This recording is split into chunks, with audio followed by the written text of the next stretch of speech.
My name is Marty Mascari, and I am a contractor under the North Central Texas Area Agency on Aging and the North Central Texas Aging and Disability Resource Center, both of which are programs under the umbrella of the North Central Texas Council of Governments in the greater Dallas-Fort Worth, Texas area.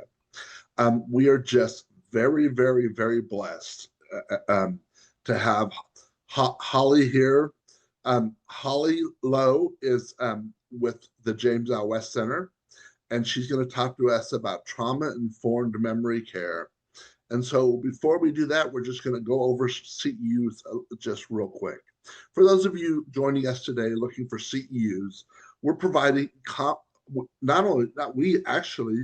James L. West is gracious enough to provide complimentary CEU credits for licensed social workers, licensed nurses, and licensed professional counselors, as well as certificates of attendance.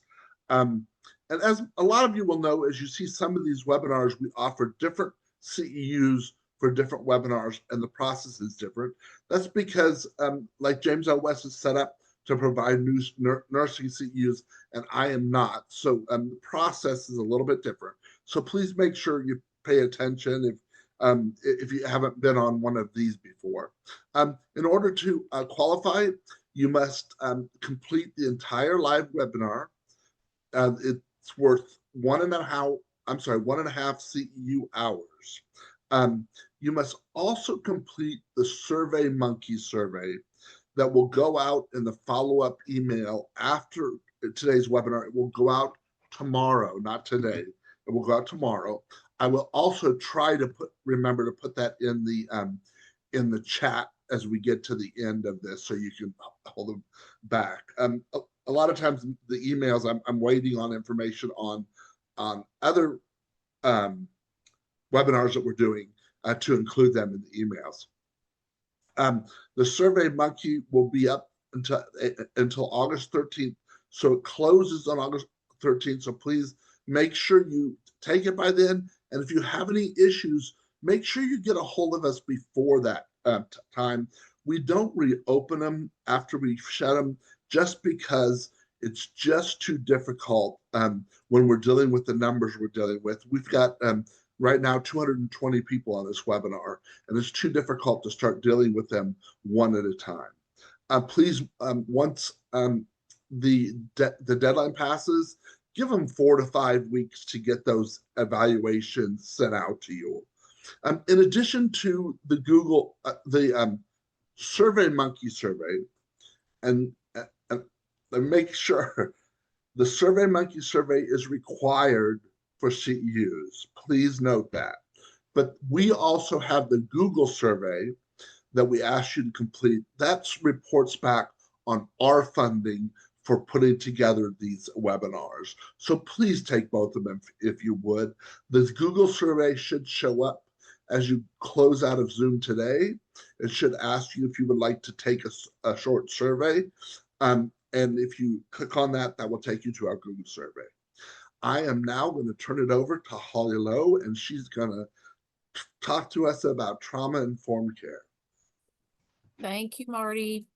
All right. So we were saying earlier, some of you who came on early, trauma-informed care is a term that has been around for a while, but we've really started hearing about it the last 2 to 3 years. I know we did this program originally in 2019 is when I wrote it. And of course, we've updated it, and it's grown from a 30-minute, even I've got one that's 4 hours on trauma-informed care. But you'll notice on this slide, I've got person-centered trauma-informed care. Person-centered care, we've heard of that. We started using that term in the early 2000s, where we're not going to do cookie cutter care with everybody. I hope we're not going to do cookie cutter care with everybody. We shouldn't be doing cookie cutter care with everybody. But then we're going to talk about, so what does trauma-informed care look like as it comes along and it marries with person-centered care? Because for us to do this right, they're going to go hand in hand. And a lot of us that are doing person-centered care, we're probably already doing trauma-informed care. We just don't even realize it. But we're going to look at some statistics. We're going to talk about how to do trauma-informed care. I'm going to give you a lot of resources. And then I'll talk also specifically about how trauma-informed care, what it looks like in memory care. So I want us to think for just a minute about that word trauma. It can happen to any of us at any time throughout our life. We tend to respond to it in different ways, though, as we get older. When a person has been diagnosed with dementia, it only complicates the issues because they may be struggling with trauma from their past while the family and they are trying to navigate a very unknown future. So we're going to look at the link between trauma and dementia, because there's actually a link between trauma and dementia. And then we're going to discover, this is going to be key, what happens when we as healthcare move from saying what's wrong with you to what happened to you. That's a powerful statement. Instead of looking at an individual and thinking, what is wrong with them? What if our first thought was, what's happened to them? What's their life journey been? So when I was going to school to become a therapist, that is what I studied, was narrative therapy. Narrative therapy is when you base your therapy with an individual on their story. It's interesting. There's our objectives for those of you that are getting your CEs. And I want us to start with this quote. Just listen to this. Trauma can serve as a filter or a lens through which a person views the world. Think of sunglasses. You put them on and everything is shaded differently. Trauma can have that type of effect on how a person perceives their world. Think about what that just said. Are our family members, are our clients, residents, patients viewing their world through trauma lens? As adults, if we had trauma before the age of 18, hopefully we've got some therapy. We have worked through a lot of our trauma. Doesn't make it go away. But is everything still shaded a little bit by the trauma that happened to us? Now, when you hear the word trauma, everybody's mind goes to different places. So I'm just going to start with the Center for Healthcare Strategies and their definition of trauma. And then we're going to break it down, because trauma can be caused by a single event, like a natural disaster. It can be repeated, prolonged exposure to things like abuse. Trauma can even come from our own thoughts, especially if we're reliving something that happened to us. Feelings and behaviors are filtered through our experience, and they're also filtered through our perspective. As we increase our awareness about the trauma that a person has experienced and the impact it's had on them, you can help when they become anxious, or if they have dementia and they have a disruptive, challenging expression. As you understand their experience, your relationship will strengthen and trust will grow between you. You'll be able to communicate with them and reach them in ways that other people have not been able to reach them. So let's look at some different types of trauma, and there's 3 classifications, and the first one is called acute trauma. This is from a single overwhelming event. It could be a rape, it could be a natural disaster, it could be the death of a loved one.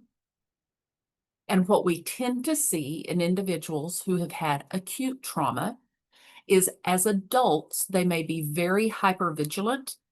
They may have an exaggerated startle response, and they may tend to overreact. So think about that exaggerated startle response.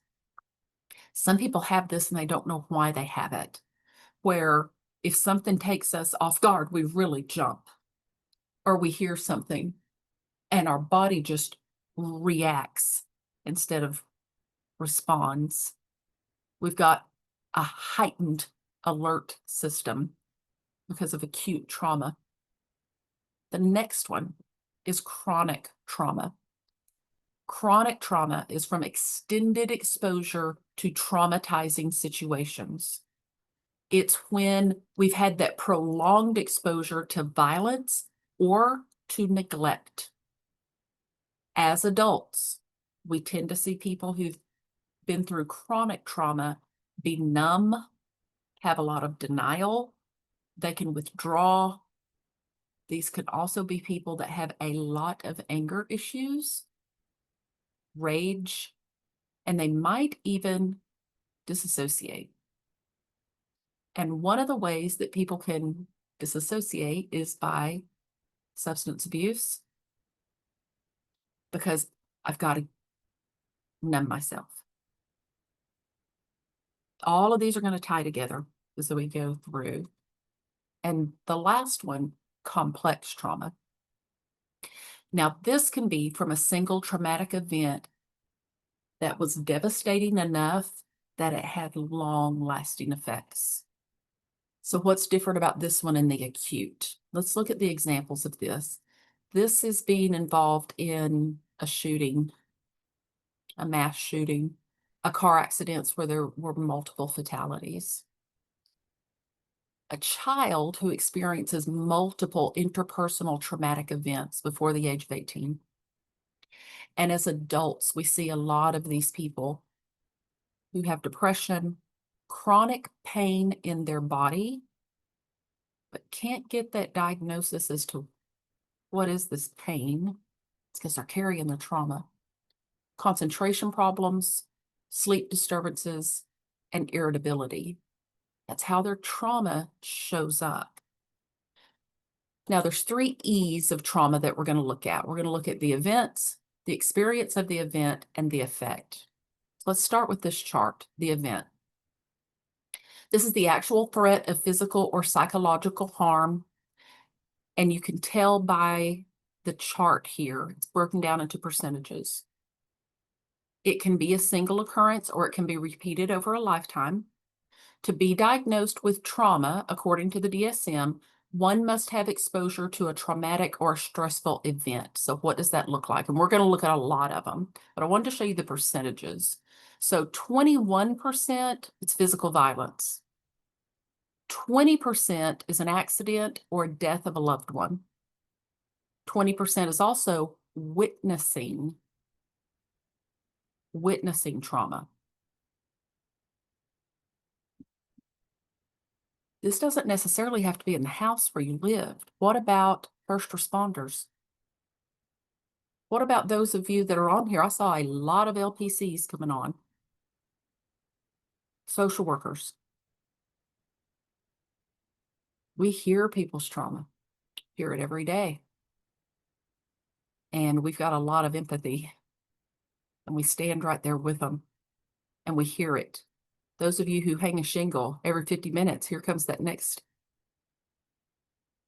And we can develop some of these attributes because of other people's trauma. Let's look at experience. And I want you to see, part of this is in red here. A particular event may be experienced as traumatic for one individual and not for another. Now, here's the example. If we were in a room together, if all of you, let's say we got 251 people. If we were all in a room together, I'd say this and I'd be watching everybody's faces. March of 2020.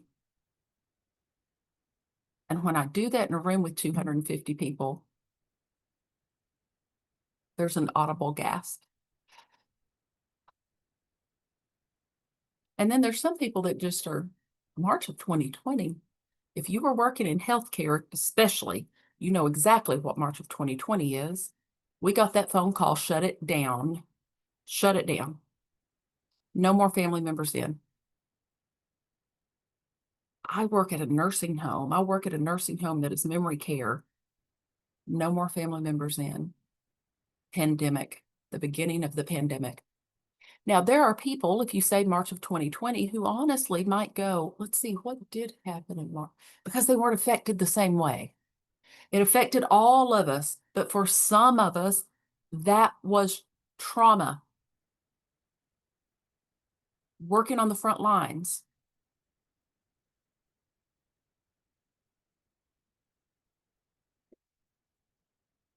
Think again. Let's think of another event. Here's another one I can say. And let's see where it takes you. 9/11/01. 9/11/01. Trauma. Now, this is called collective trauma because we went through it as a nation. But the way we reacted or responded is different for everybody. Because look at that second bullet point, how the individual labels and assigns meaning to the event contributes to whether it's experienced as traumatic.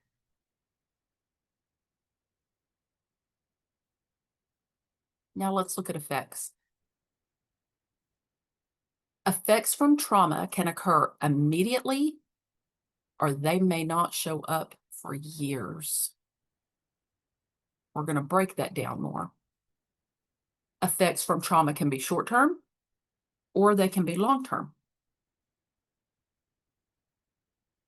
A lot of times when our trauma is taking place, when we're really young, we grow up in survival mode. And then there's long-term effects from the trauma much, much later in life. Again, we're gonna connect these dots, even as to how it can lead to dementia down the road.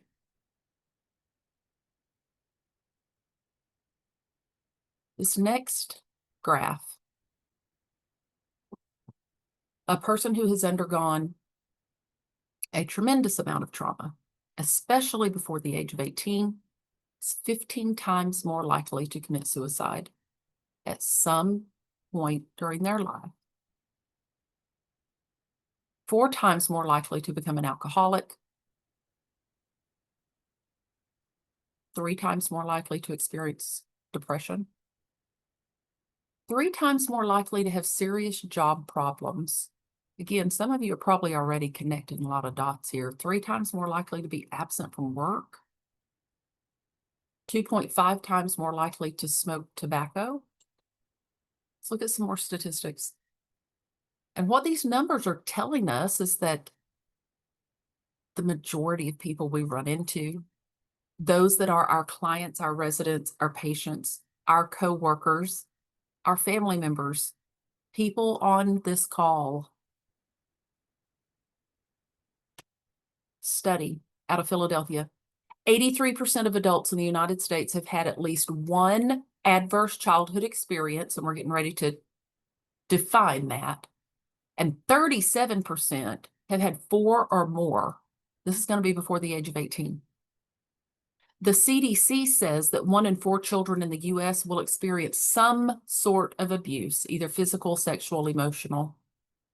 1 in 4 women has experienced domestic violence. 1 in 5 women and 1 in 71 men have experienced rape. And then this statistic, 12% of women and 30% of men were less than 10 years old when it happened. And 70 to 90% of all adults have experienced at least one traumatic event in their lifetime. Now, here's some examples, and I'm going to point a couple of these out specifically.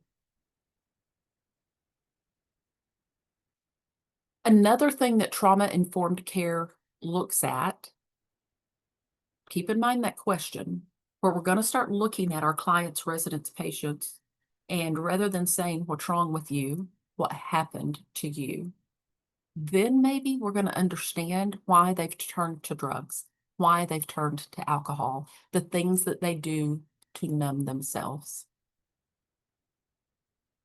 So here's some examples. And then I'm going to give you an example of a gentleman who was a veteran and had dementia and lived where I worked and started, he hadn't been doing this, but he started at mealtime taking his tray of food, his plate, and going and getting in his closet and closing the door and eating really, really fast. Was he having a behavior? A lot of people, especially if you're not trauma informed, or if you're not dementia care informed, may think he was having a behavior. There's a reason that he's doing it. What if we kind of dug into this? Now, is he going to be able to tell us why he's doing it? Probably not. So we start digging in a little more. Thought maybe it was a one-time thing. It wasn't. It was something he started doing every day. He couldn't tell anybody what was going on, and he was really concerned. And I was asked to come and talk to him. And I went up while he was in the closet with his food, and I just asked him if I could come in there with him. And he let me. And I asked him what he was doing. This grown man, veteran, looked at me and said that he had to make sure there was enough food for him and his mama. Well, tell me about that. As I started putting the pieces together, I was able to figure out that's how he was punished. His dad would withhold food from him, and not only from him, but from his mom as well. So he was back at that point in his life. And those of you that know about dementia, that theory of retrogenesis, they're going back in time, and the trauma that they have had in their lives many times comes back because it's stored on the amygdala, and that amygdala holds the feelings and the emotions of trauma.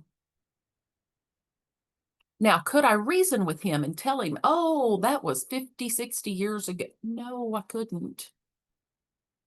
Because it wasn't 50 or 60 years ago. It was right now.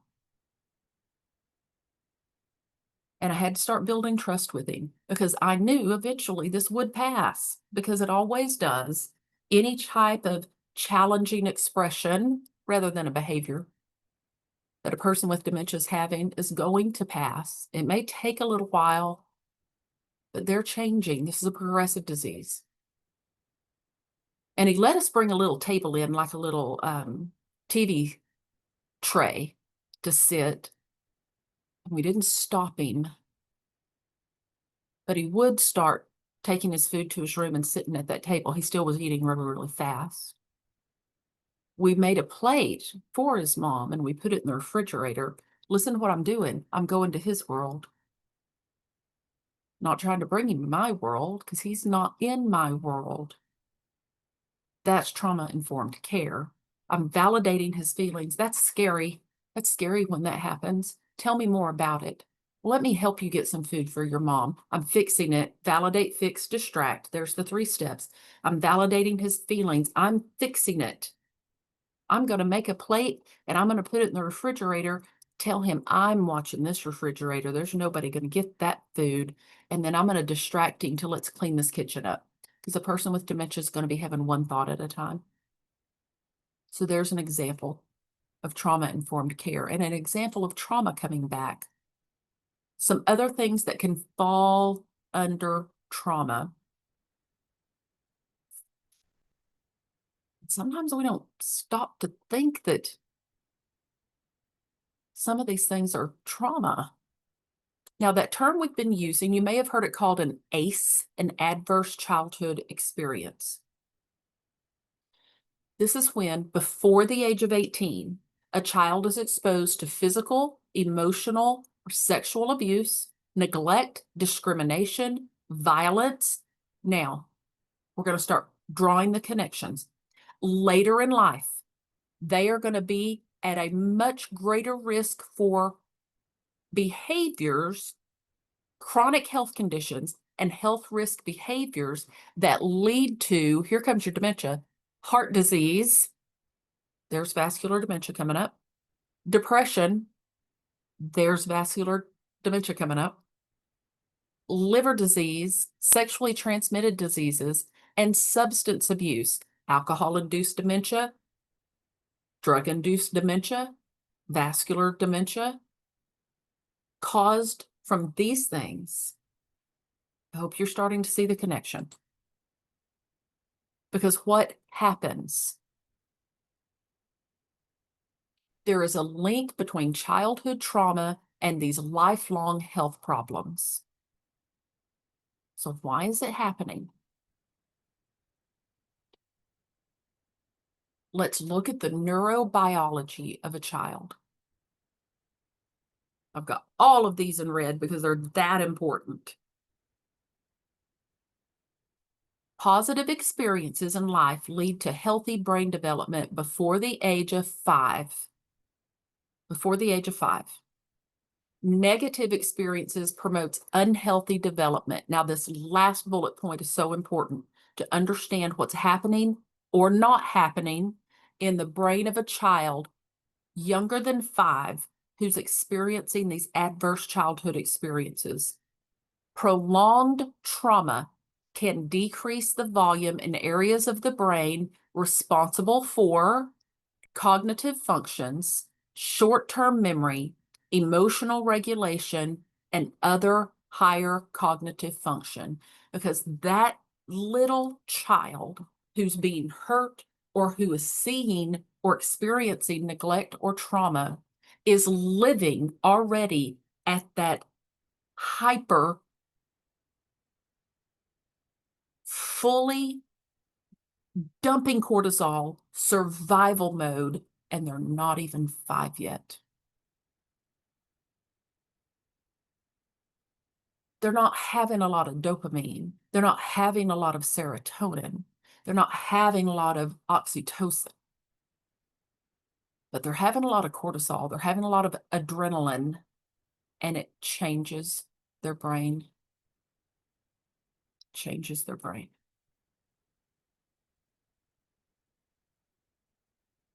There's a group, there are populations that are more at risk. Those that are living in low-income communities, ethnic and racial minorities, LGBTQ individuals, individuals with disability, and women and girls. Now let's start connecting the dots. My guess is that everybody on here, and we've got 253 people right now, my guess is that just about all of us, somebody somewhere, either in our home, in our church, or at school somewhere, taught us about physical hygiene. Somebody talked to us about deodorant and bathing, washing our hair and brushing our teeth, and how to take care of our bodies. But who taught you? And I am pretty sure the majority of people on here are professionals. I know we have some family. Who taught you emotional hygiene? Who taught you how to take care of your emotions?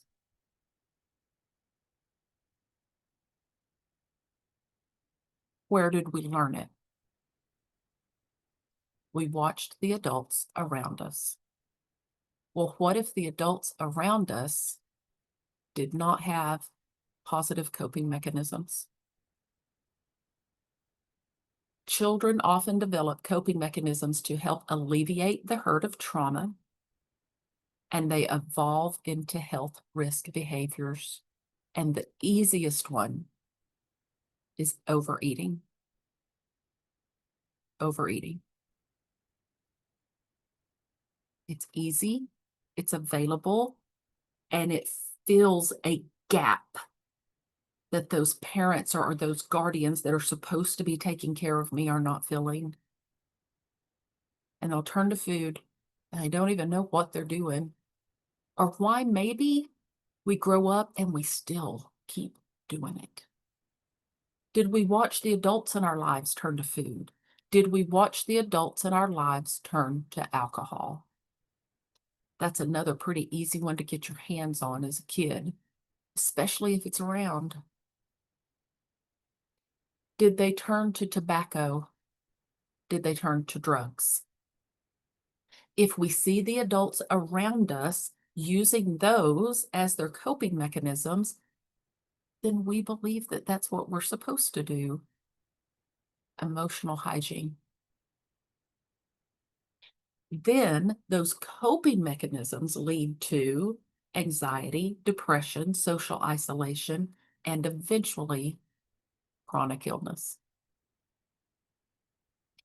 So let's look at some symptoms of emotional trauma. If we were together, if we were doing this in person, I would have these on a handout, which you have access to all of these slides. And I would give everybody a highlighter. And I would ask you to go down through here and we'd make it really personal. I'd start stepping on some toes, which I'm going to do right now if I haven't already. And I'd say, let's just kind of look in the mirror here, helping professionals, because there's a reason why a lot of us went into nursing, counseling, social work, taking care of everybody. What does emotional trauma look like on us? And I'd ask you to take that highlighter and go through here and highlight anything that maybe you see in yourself.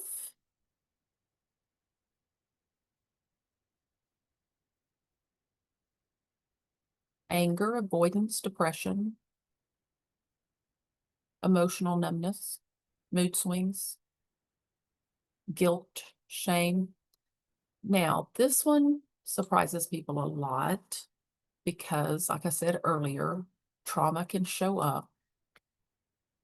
Physical symptoms of trauma. There's that jumpiness or startle reflex, nightmares or night terrors, appetite changes, excessive alertness, feeling on the edge all the time, body aches and pains, digestive issues. What's going on there? When we're dumping cortisol, guess what stops working?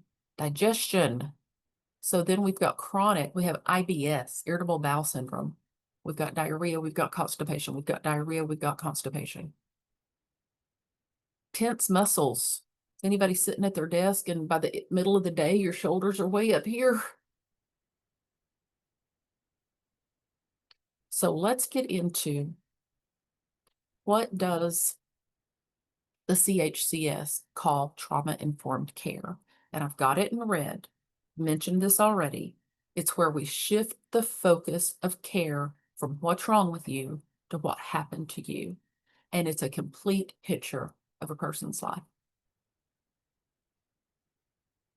It's being open-minded. It's having compassion. It's realizing that all patients deserve to be heard because everyone has a story and everyone has a history.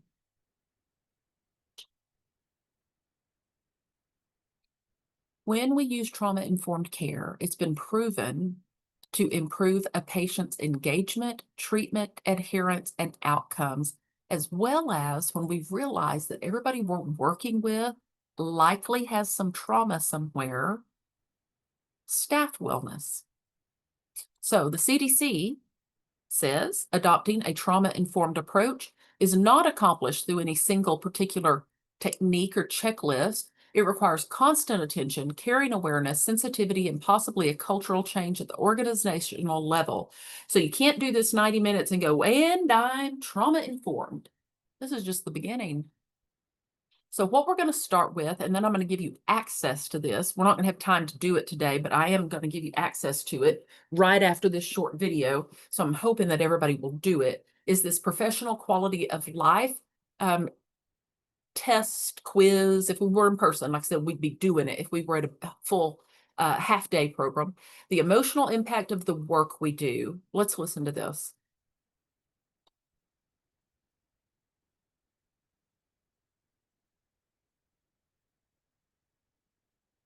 Okay. So CCE, since the 80s, so for like 3 decades, professionals have really been working to define what we're talking about. So the emotional impact of doing the work that we do. And there are a lot of terms out there, and honestly, I think it can be a bit confusing. So I like to use this diagram, which might look familiar to some folks. It's from the Professional Quality of Life, or ProQual measure.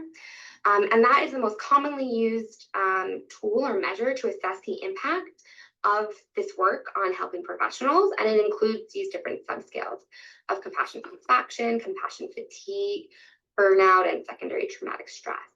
And so we'll spend some time talking a little bit about what these are and the definitions and what they look like and why we're parsing them out this way as well. I'm a visual person, and that might have been helpful for you. Just an additional way to kind of understand those different definitions, right? These are all reactions to stress. If we just take away compassion satisfaction, but vicarious trauma, secondary traumatic stress, compassion fatigue, burnout, these are all stress reactions, right? And so I think it can still be a little confusing. So I like to think of it in these two buckets. We can have that organizational stress, which is what we think of as burnout. So this kind of stress is that workplace stress. So my commute to work, the paperwork, the time crunches, my salary isn't what I want it to be. My workplace culture isn't great. I don't really like my supervisor. These are the stressors that come from working in the climate that you work in. Yes, paperwork is real. So that's a real stressor. So these, we can get that when we hear burnout, we're thinking about it as kind of an organizational stress. Then we also have this interpersonal stress, which is really the emotional impact of working with children and families exposed to trauma. So I think of compassion fatigue as more of that broader term. It's this broader impact that we have of working in and around trauma. So that cognitive, physical, emotional, behavioral impact of working in this field. And then from compassion fatigue, we can develop secondary traumatic stress or vicarious trauma, which we think of as a kind of more severe, looking a little bit more like PTSD. So I hope that's helpful in kind of thinking about the different types of stressors. And we separate them because the way we respond to them is going to be different. So it's really helpful to reflect on what kind of stress am I feeling, right? If the majority of my stress is around my workplace climate and culture, around the amount of paperwork, those things, the drive to work, the difficult relationships with my colleagues, toxic meetings, those kinds of things, if that's the majority of your stress, then the way you respond to that is going to be different than if your stress response is loss of empathy for clients, hopelessness, nightmares, right? And so we want to separate those. However, we also know that they're interrelated. So you can imagine that if you have a high level of burnout because you work in maybe an environment that isn't as psychologically safe or healthy, the reality is that you're more vulnerable then to incur compassion fatigue or secondary traumatic stress. So we think of them as kind of separate stressors, but they also are interrelated. So here she's talking about the professional quality of life scale. Again, you are going to get this if Marty hasn't already put it into the chat, and you'll be getting it with the follow-up email. There's the quiz right there. It's www.proqol.org. It is a free tool. You can use it with your team. You can take it yourself. And what it's going to measure is your compassion satisfaction, the positive aspects of working as a helper, your compassion fatigue, which is the negative aspects of working as a helper, your burnout, inefficiency and feeling overwhelmed, and your work-related traumatic stress. So that's secondary traumatic exposure. Again, I'm going to ask each of you, regardless of kind of where you are in the field, and then it's going to give you a report. It is free. They've got tons and tons of resources and handouts on their website. So this is the first resource for you that is going to be really, really good. I was looking at it again yesterday. I've done this multiple times. So please make note on that. So how to provide trauma-informed care. It is used whether you know the person is a trauma survivor or not. And especially if you're working in dementia care, let's just assume everybody has some trauma in their past so that we don't automatically look at a person with dementia and say they're having a behavior. What if they're responding or reacting to something from their past? It involves paying particular attention to a person's choices and responses during processes or procedures that might be triggering. And the point is to develop a trustworthy and collaborative care environment that is safe, compassionate, and nurturing. Okay, it is possible to do support groups with people with dementia, especially the earliest stages of the disease. Now, I have got a particular picture that I use when I used to run a group for the earliest stages of dementia. And we didn't call it a support group. We called it Chit Chat with Holly, because who wants to come to a support group? That's a bunch of boring stuff. Although I do run 3 of them, we called it Chit Chat with Holly because we're just going to talk. And I would always show this particular picture. There it is. That is a really famous photo. The majority of you, I'm certain, knows exactly who that is. And I would pass that picture around. I've got it like on an 8x10 and it's laminated, because what I'm doing is I'm building trust. Building trust. I'm not coming in every week because my topic's going to be the same every week. It's on trust every single week. This is with people with dementia. And we're going to talk about trust every week. But I start with this picture. And I act like I don't have a clue who these boys, what are those boys doing? What's going on there? What are they doing? And somebody every time will say, well, that's the Beatles. Somebody every time will comment on their hair is too long. And I've got a particular person that every time will typically tell me they need to go back where they came from. Gives you an idea of what they thought about the Beatles. All I'm doing here is breaking the ice. It's an icebreaker. And then we're going to start talking about music. We're going to start talking about the things that we like, the things that we love, who we trust.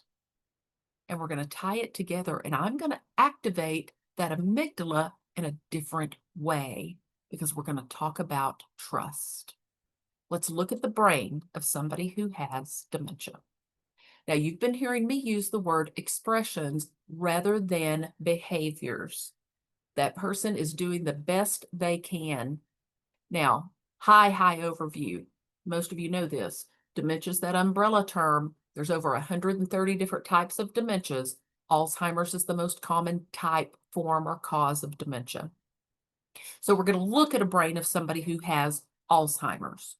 The brain on the left, normal 3-pound brain. The brain on the right, end stage Alzheimer's disease. That's a 1-pound brain. How in the world can we expect that person on the right to act like the person on the left? But many times we do. Anyone with any type of dementia's brain is failing. Their brain is beginning to atrophy. And yes, those are holes that you're seeing on that brain on the right. So they're going to change. And they're going through something called the theory of retrogenesis. I mentioned it earlier. We're going back in time. That's why short-term memory goes away, long-term memory stays. For some people, always. So where are we going back? Draw the connection now. What did I learn? What coping strategies did I learn? I learned to take my food and get in the closet. I learned to fight. I learned to cuss. I learned to, we're going back. They're trying to get their needs met by using what remains. If you work with people with dementia, understand this sentence. That person with dementia is never giving you a hard time. They are having a hard time. I framed that and I've got it in my office. A person with dementia is not giving you a hard time. They're having a hard time. If you have to, frame that brain right there. I've had families that I've given them that picture. In fact, this past week at support group, had over 30 people here last Friday, ran out of that picture because so many people took it. A person with dementia's words and actions may not have anything to do with you, but it has a lot to do with what's triggering them. Now, I'm going to put a sound on next, and I want you to listen to this sound and see what it makes you think of.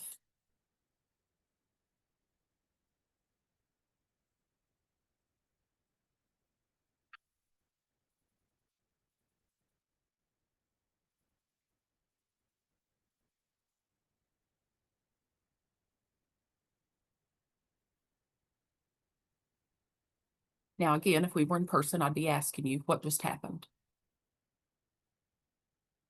What if I'm somebody with dementia and I was in the Pentagon on 9/11 and I'm in a facility where the fire alarm gets stuck? What am I going to do? And is it a behavior? This happened. And I watched a man start trying to evacuate everybody out of the building because that's what he knew to do. Because that's what he did. Now, can I go up to him and say, that's just a fire alarm. We're fine. We're okay? No, can't. That's asking him to be reasonable and rational, and he can't. And now he's triggered because that alarm didn't stop. It didn't stop for almost an hour. And we had to think fast. Because you know, the other thing that happens in memory care when the alarm goes off, the doors unlock. And he's helping evacuate. But we don't need to evacuate. This is when I was the director of our day program that this happened. We had to think really fast. Validate, fix, distract. We were having an emergency, even though we weren't having an emergency. Let's get everybody out safely. We've got a big garden that's inside a fence with a gazebo in it. And we allowed him to help us to get everybody to the gazebo. So look what we're doing. We're validating, we're fixing. Now here's how we're going to distract. A brilliant CNA who ran back inside, and we'd had drum circles. And she got some of those drums. And you know why we started beating those drums? Bang, bang, bang, bang, bang, right with the beat of the fire alarm that was going off. It was the best we could do. It worked. His wife told me he slept that night. I was so worried about him. But we went to his world. But I knew his past. I knew his history. I knew his trauma. Compassion. So if we see someone who's pacing, who's crying, who has clenched fists, whose speech becomes very rapid, if they start to emotionally shut down, have we triggered something? Or have they been triggered from the environment or our approach? We always want to greet from the front and call by name. We always want to offer our hand palm up. Palm down looks like a grab. Palm up is safe. And we want to talk at eye level. When we are talking to someone with dementia, we never, ever want to use the word remember, because they don't. If they did, they'd have a different diagnosis.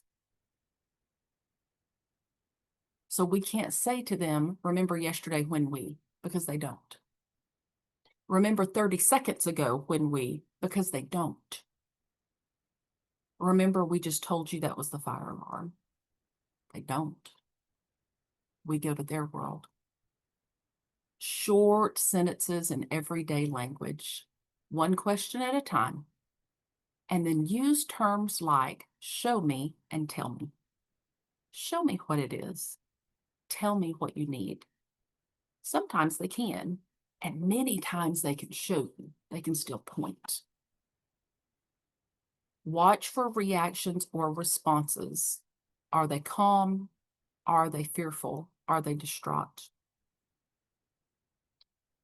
Another key in communication in memory care,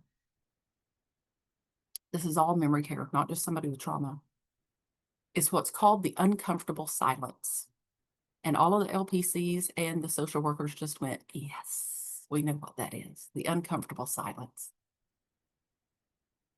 Where we allow there to be quiet. In memory care, as the person progresses through this disease, that uncomfortable silence gets longer and longer. You saw the brain. The brain is failing. it takes longer for them to hear the command, process it, and respond to it. It can take, as the disease progresses, up to 20 seconds. Now you might be thinking, well, 20 seconds isn't that long. So let's just set a little timer here for 20 seconds. And people that aren't paying attention right now are about to think that something's really wrong with their sound, because we're going to have silence for 20 seconds. So here comes someone with dementia, and I'm talking to them. My voice is up. I'm smiling. I'm patting the chair beside me. I'm going to sit down also, and I'm going to say, sit here, and we're going to wait 20 seconds. And I want you to be thinking about what would you have already done by the time this 20 seconds is up. Okay, here we go. Sit here.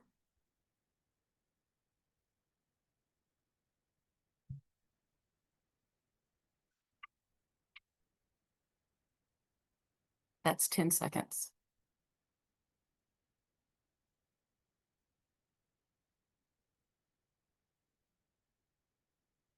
That's 20. And what would you have already done? If we were in person, you'd be telling me, I've already said it again, maybe 3 or 4 times. Would your tone have changed? Of course it did. Did your words change?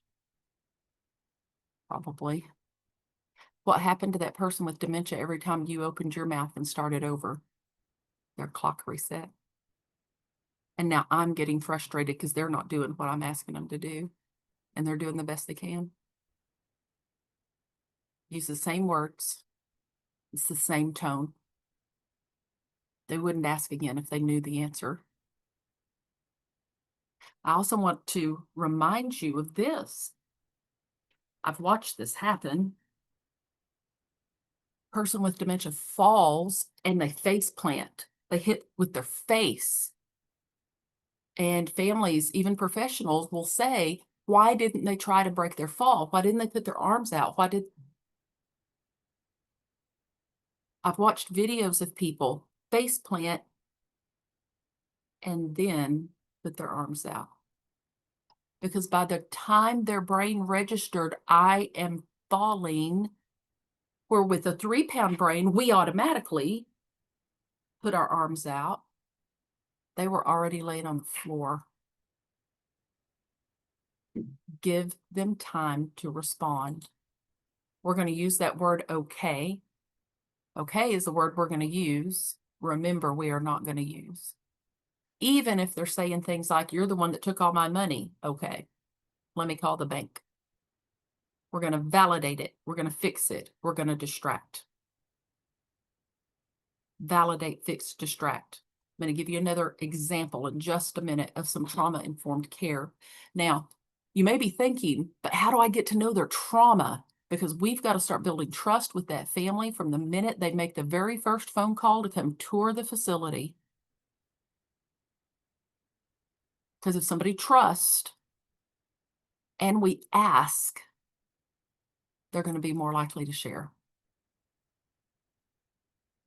So we're going to validate, we're going to fix, and sometimes what we fix with is a therapeutic story. Some people call that a lie. The Alzheimer's Association calls it a fiblet. We call it a therapeutic story. Therapeutic story. You've already heard me telling some stories. We weren't really in an emergency, but he was in an emergency, so we were in an emergency. We didn't really need to make a plate for Mama for food because Mama had probably been dead for 20 to 30 years, but we made a plate of food for Mama and put it in the refrigerator because he needed to know his mom had food. We're fixing it, and then we're going to distract. And the 4 best distractions for a person with dementia: food, music, animals, and children. Food, the sweeter the better. Music, their music, not your music unless you're the same age. Animals and children. If you don't have real animals or real children, YouTube is our friend. Put in baby animals, put in children laughing, and that's some great videos. That's not just for people with dementia either. Food, music, animals, children. That's for all of us right there. So we hear that word triggers. We hear that word a lot. In fact, we hear it too much nowadays. We're starting to use some other words, but this is the word that we're familiar with. From the Crisis Prevention Institute, what exactly is a trigger? It's that signal that there's a possible danger. So what your triggers are and what my triggers are going to be completely different unless we've had very similar things happen to us. And even then, it's perception. Perception. One person hears thunder and can be triggered. Another person hears thunder and goes, oh, good, rainstorm. And it's the exact same noise. It's from our historical trauma experiences. It can lead us into an emotional, physiological behavior response that comes from survival and safety. But triggers are about our perceptions. Our minds and our bodies can go straight to that fight, flight, freeze, or fawn. We're going to talk more about that in just a minute. And we can go into panic. We can become upset. We can go into agitation. A person who, when they're triggered, goes to anger, because anger's easy for a lot of people. Anger's the easiest emotion. Typically, at the root of that anger is right there on the screen, fear. At the root of anger, 9.5 times out of 10, it's going to be fear. It's just easier to be angry. It's easier to be loud. It's easier to come at you with my finger pointed because maybe you'll shut up and back down, and then I'm going to feel like I'm in control. And I've got a loved one with dementia. I might have a lot of anger because they've got something that I can't control. Or let's switch that. Let's talk about maybe our staff or our associates, and we've got people that just seem to be angry all the time. What do we, instead of saying, what's wrong with you? What do we say? What happened to you? Why is this person so full of anger? Because at the root, there's probably a whole lot of fear. First support group during the pandemic that I did online. Never done a support group online before. 2020, March of 2020. Didn't know what I was doing. We weren't using Zoom. I think we were using WebEx. Some of y'all, I'm giving some of you triggers right now. And I had all these people popping on. And they were mad. They were mad at me. And they were mad at our CEO. And they were mad at the governor. And they were mad at the president. And they were mad at everybody. And I was the one on the call. So I was the one getting it. And one person in particular who was kind of being the voice of the group that was on, I let her talk. Now, this particular daughter of one of our residents was a fellow LPC, and I knew her really well. And she was really, really mad at me. But I knew she wasn't really mad at me because the more I let her talk, the anger started to fade and fear started to show up. And then the tears started to show up because I let her talk. This was March of 2020, and we finally got down to it with 2 what-if statements. What if I never get back in to see my dad before he dies? And what if by the time I get back in there, he doesn't know who I am?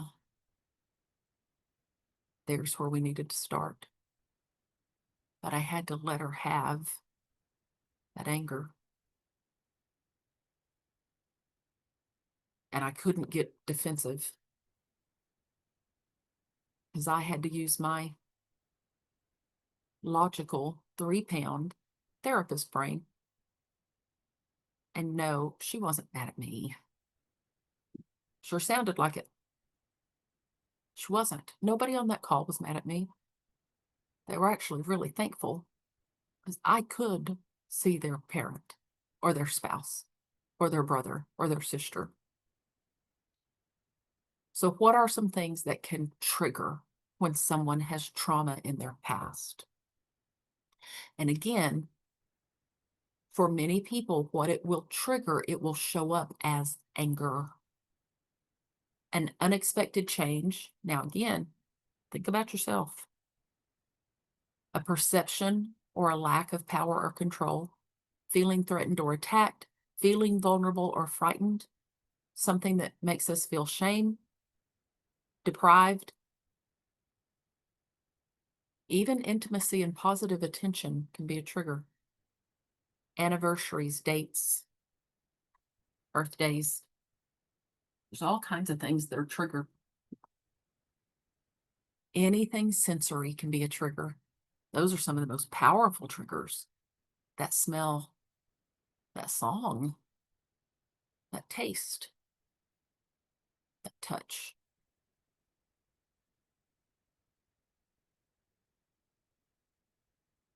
And then what happens? We go into that human danger response of fight, flight or flee, freeze or submit, and fawn or flatter.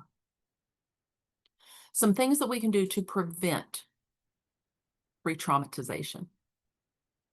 First of all, we don't ever want to look at someone as a victim. We want to view them as survivors. Allow people to make choices. Be consistent at providing feelings of safety, because that reduces anxiety in all of us. When we feel safe, we don't tend to have as much anxiety. Now, I want you to look at this graphic here about re-traumatization and what hurts. So when we've got a system and then when we've got a relationship, in the system, when we've got our policies and our procedures, and this is the way things are done, we don't want somebody to have to retell their story over and over and over and over. So let's say we have a new resident client patient who's coming for our services.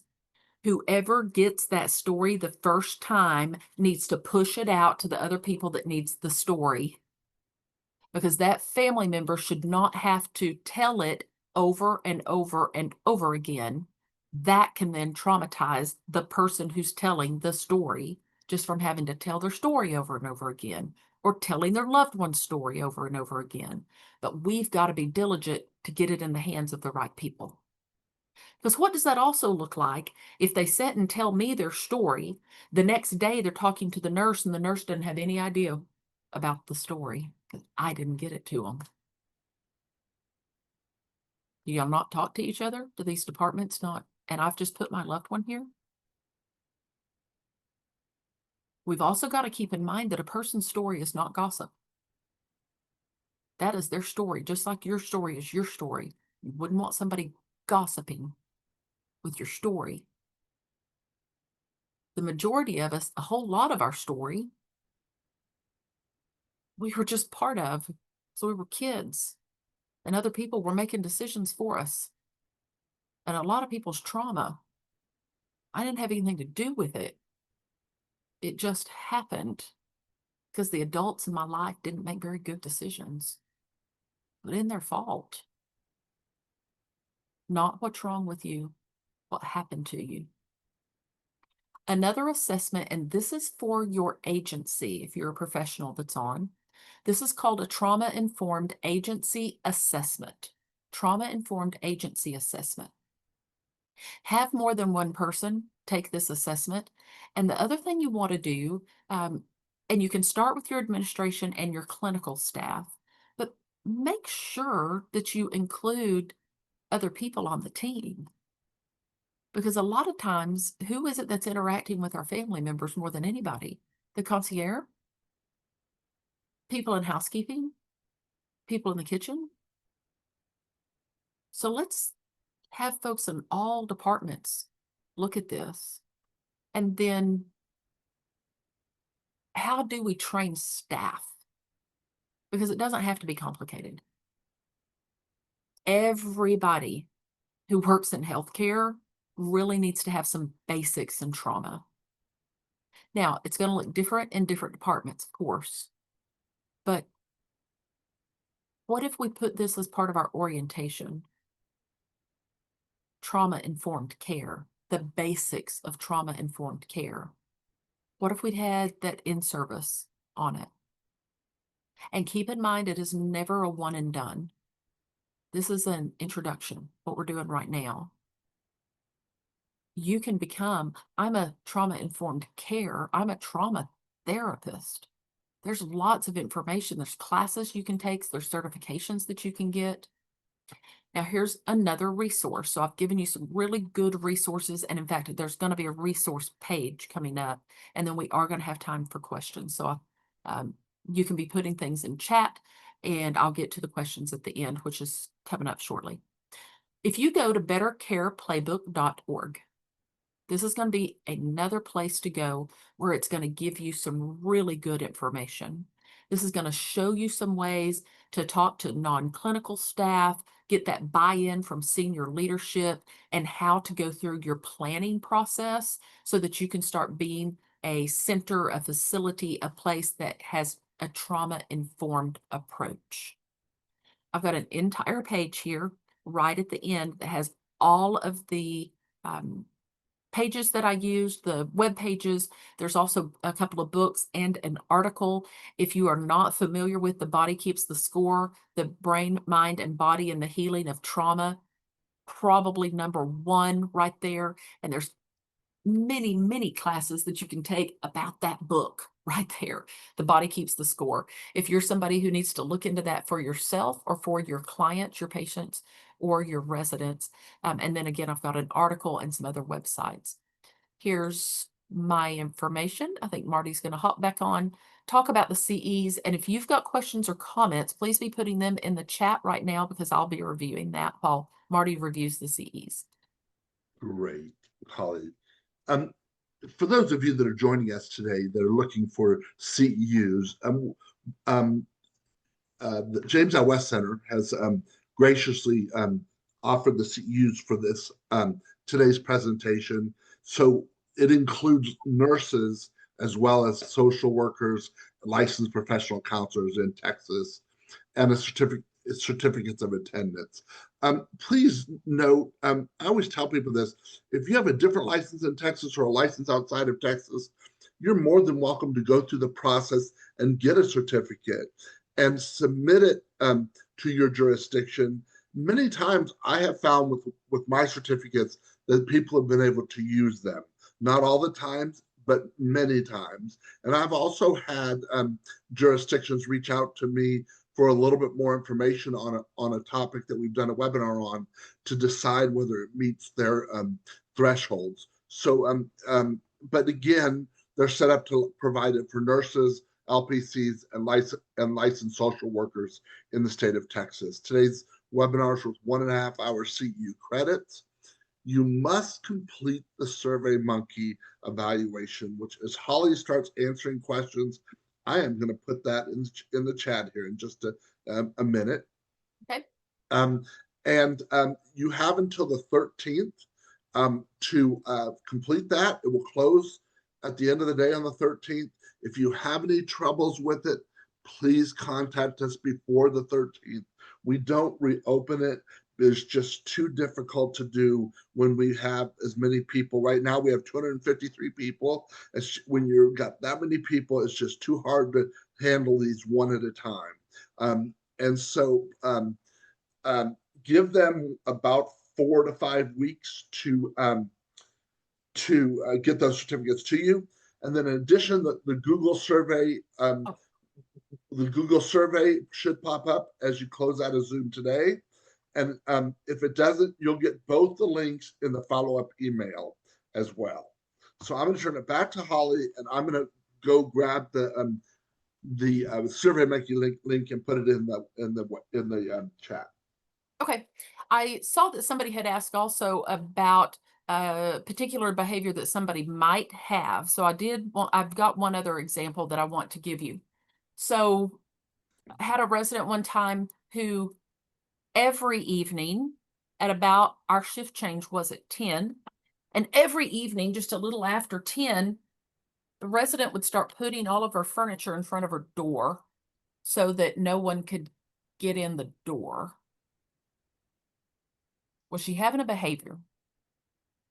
Well, what we want to look at first was our approach and the environment. Our approach and the environment.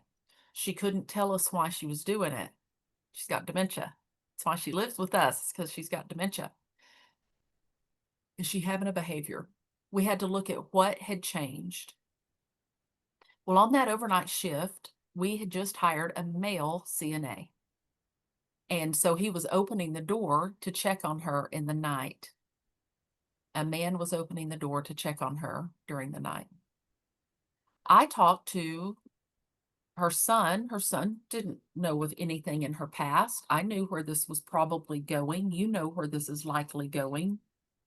I asked the son, does your mom have a sibling that's still alive? And he said, yes, she has a sister. So would you mind if I called your mom's sister? And I did. And I told her what her sister was doing.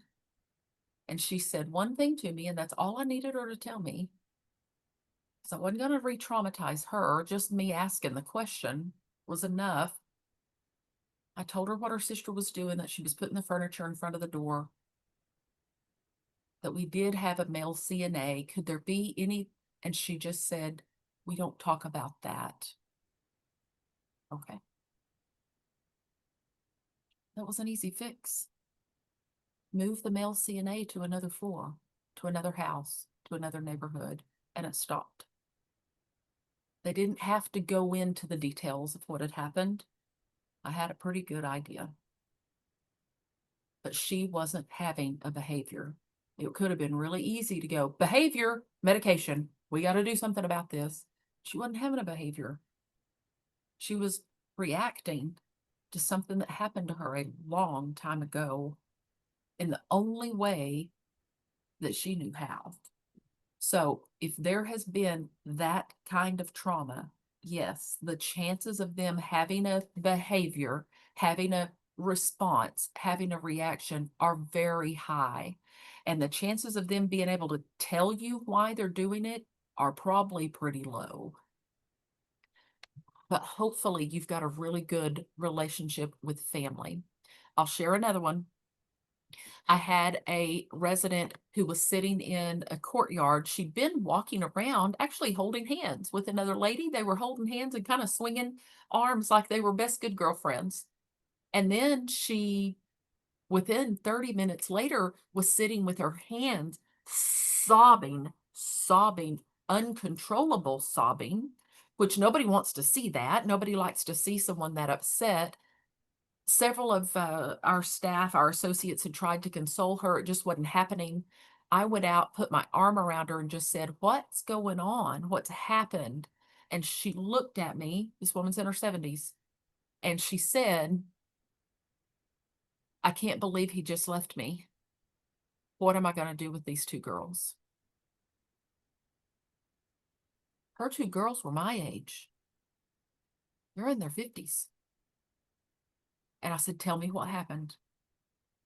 And she was reliving the day that her husband walked in and left her with two girls 40, 50 years ago. Now, could I tell her that was 50 years ago? You're going to be fine. Those girls are grown. Because it was happening. Right now, it was happening. We're the ones that get uncomfortable watching somebody reliving trauma. It's hard. Validate, fix, distract. Tell me what's happening. And she told me the story. And I'm trying to think of how am I going to fix this? Start thinking about what you'd say. If we were together, I'd have you tell me, what would you say? I know her story. I know she's going to remarry someone who's actually going to adopt those girls and they are going to have a great life together. But I can't tell her that because that is not her reality. I've got to go to her now. She's 30. This man just walked out on her and she's got two little girls. So what I said to her was, you're a teacher, aren't you? And she said, I am a teacher. And I said, I'm a teacher too. And I've got a little girl. Maybe we can do this together. I wonder if we can do this together. And she started, look, okay, I've got her now. here we go. We're going to do this together. I'm going to support you. You're going to support me. I'm fixing it. I'm fixing it. I'm fixing it. Somebody eventually, because we'd been out there a long time, came and asked if we'd like something to eat. And I said, how do you feel right now? You want to go in there and get you something to eat? And she did, and she never did it again. She didn't do it again. I let her have the feelings. I let her get it out. I let her say the words. I didn't go up and say, it's going to be okay. It's going to be okay. Please stop crying. We came up with a plan. She didn't do it again. But if she would have done it again, I'd have just done that same thing over. I'd have validated her feelings, but that was trauma. And she was reliving it. But I knew what had happened because that the family had told me. We want to try to get that information when they move in, if we can. Sometimes they don't trust us enough to tell us that. Let's see. Is there anything in particular that's shown to be effective in helping to resolve past traumas for those who may have initial signs of cognitive decline? A person with dementia can most definitely still talk to a counselor or talk to a therapist. I've been called many times to just go up and talk, just like with that lady about the divorce. Tell me what's happening. And listen. And don't try to be reasonable or rational. Just let them talk. Let them tell the story. And then I'm going to I came up with a therapeutic story and it worked. Now, are they always going to work? No. But that one did. Go into their world, letting them talk, validating their feelings. That is scary. Tell me more about it. What can we do? And let them talk more than you talk. Let them talk. Have a transplant patient who's in the beginning stages of dementia. They're not taking their medications as needed.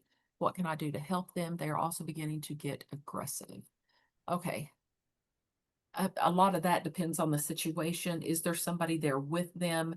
If there is there a way that we could get that medication into some food? Can we cut it in two? Can we grind it into a powder and get it in some applesauce? Can we do, there's lots of different ways to get that medication in them. Trying to be reasonable and rational with them probably is not one of them. Now, sometimes we can tell them it's these vitamins. We got to take these vitamins so that it's not poison, but there's different things that we can try. If they're starting to get aggressive, I'd be looking at what type of aggression, if it's something that's kind of come on subtly over time. But anytime somebody gets aggressive and they haven't been aggressive before, we're always going to check for pain first. And the first thing we're going to look at is a UTI. Do they have a urinary tract infection? Because a person with dementia will act out. They might have that challenging expression physically, hit, bite, kick, punch, spit, verbally, curse words, racial slurs, even sex talk, because they're forbidden words, and they'll use those words to try to get the point across that I'm in pain when they can't say I'm in pain. And you can ask, does it hurt here all day long? And they may say, no. Well, they're telling you yes, with their face, with their body language, and with their tone. So I would try to get those meds. You can try to see if they come in another form. Do they come in a liquid? Is it something that you can use a gel or a lotion? And does it come in a patch? Because there's different ways we could maybe get some medicine in them. Let me see. Your outburst, he or she recalls childhood trauma. Will a patient with dementia? Now, we also say, if you've seen one person with dementia, you've seen one person with dementia. So we cannot do a blanket. Everybody with dementia will relive their trauma. We can't say that. I can say this. A lot of people with dementia will relive their trauma. How do we know which ones will and which ones won't? We don't know. We don't know. Sometimes it depends on the severity. Sometimes it depends on, did they ever work through it or did they stuff it down? So letting them talk, I see somebody just put about letting them talk is a really, really big deal. Induced dementia, alcohol-induced dementia, role play. Living in, for example, he used to be Employees. Yes, role playing is great, and go into their world. You know, if they come in and tell you the people upstairs kept them up all night, well, they kept me up all night too. I'm not going to tell them we don't have an upstairs. We're a one-story building. I'm just going to their world, and I'm going to mimic whatever kind of mood they're in. If they're mad because those people kept them up, I'm mad too because they kept me up. In fact, I'm going to get them evicted. I'm sick and tired of this. Come on, let's get over here and get us some ice cream. And we're going to leave this location, go over to that location where there's ice cream because we're not worried about those people upstairs. We're not even going to talk about it anymore. Validate, fix, distract.